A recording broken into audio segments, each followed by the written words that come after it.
नमस्कार मित्रांनो, शुभप्रभात सगळ्यांना. आज सकाळी इकडे फिरायला आलो होतो मी. चराठा फाटा, बीड चराठा रोड आहे हा, त्या साईडला.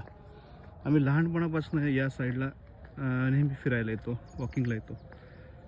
आमच्या घरच्यांनी आम्हाला ही सवय लावलेली आहे, त्यानिमित्ताने आम्ही इथे येतो.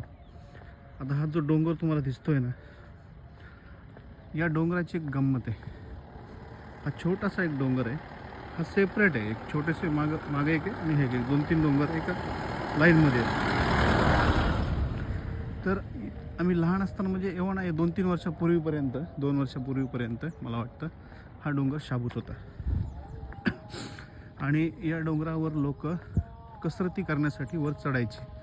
म्हणजे तिकडनं फिरून आलं, ह्या रोडने फिरलं की एक एक्स्ट्रा कॅरिक्युलममध्ये ह्या गोष्टी व्हायच्या की आपण वर चढायचं, खाली उतरायचं, वर चढायचं, खाली उतरायचं. हा डोंगर चढायला सोपा होता आणि खूप छान पद्धतीने इथं व्यायाम व्हायचा या डोंगरावर. आता कुणाच्या मालकीचा आहे काय, याबाबतीत मला काही माहिती नाही आहे. असेल कुणाच्या तरी मालकीचा असेल, कुणी विकत घेतला असेल नंतर, किंवा रस्त्यांच्या कामासाठी सरकारनंच कदाचित तो काढून न्यायचं ठरवलं असेल. आता तो पूर्ण मुरुमाचा डोंगर आहे, खूप उत्तम प्रकारचा मुरुम त्या डोंगरामध्ये आहे. आणि त्या डोंगराचा उपयोग आता कदाचित मुरुम विकला जातो आहे त्या डोंगराचा, हे दिसतंय. कारण की इथे कोणताच रोडचं काम किंवा काही चालू नाही आहे.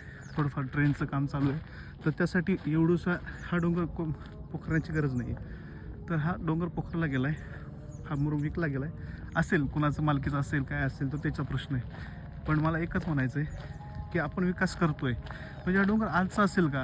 हा डोंगर कदाचित लाखो वर्षापूर्वीपासून, हजारो वर्षापूर्वीपासून इथे असेल, या पृथ्वीवर असेल. पण आपण 21व्या शतकामध्ये प्रगतीच्या नावाखाली हा डोंगर पूर्णपणे नेस्तनाबूत करण्याचं ठरवलं आहे. म्हणजे पृथ्वीनं, या निसर्गानं आपल्याला हजारो वर्षापूर्वी जे सौंदर्य इथं दिलं आहे, ज्या गोष्टी दिल्यात, त्या आपण 21व्या शतकामध्ये प्रगतीच्या नावाखाली संपवत आहोत. खरंच ही प्रगती गरजेची आहे का? म्हणजे आपण निसर्गाचा ऱ्हास करून आपल्यासाठी सुंदर रस्ते बनवणार, सुंदर घरं बनवणार आणि निसर्गाचा ऱ्हास करणार. मग हा डोंगर इतका छान होता, इतका सुंदर दिसतो ना हा. तुम्ही बघा, एवढा छान आहे ना चढायला. प्रत्येक बीडकरांना ह्या डोंगराविषयी माहिती असेल, कारण की तो आयुष्यात एकदा का होईना या डोंगरावर येऊन गेला असेल. हा छोटासा पठार, म्हणजे पठारच म्हणायचं, डोंगर कसला हा. इथून असं चढलं ना, इथून लोक चढायचे आणि वर जाऊन बसायची, योग करायची, ध्यान करायची, निवांत बसायची. वरून एवढं छान दृश्य दिसतं ना बीडचं. आणि आता हा डोंगर काही वर्षामध्ये किंवा काही दिवसामध्ये पूर्णपणे गायब होईल इथून. म्हणजे निसर्ग तुम्ही टिकवून ठेवू शकत नाही का प्रगतीच्या नावाखाली? उगाच निसर्गाचा ऱ्हास का करायचा, असं मला वाटतं. आणि नसलं पाहिजे ह्या गोष्टी. करा प्रगती, यार मोठी प्रगती करा, खूप करा, चीनसारखं वगैरे चांगलं डेव्हलप व्हा ना. पण आहे ते शाबूत ठेवा ना, त्याला का तुम्ही त्रास देताय?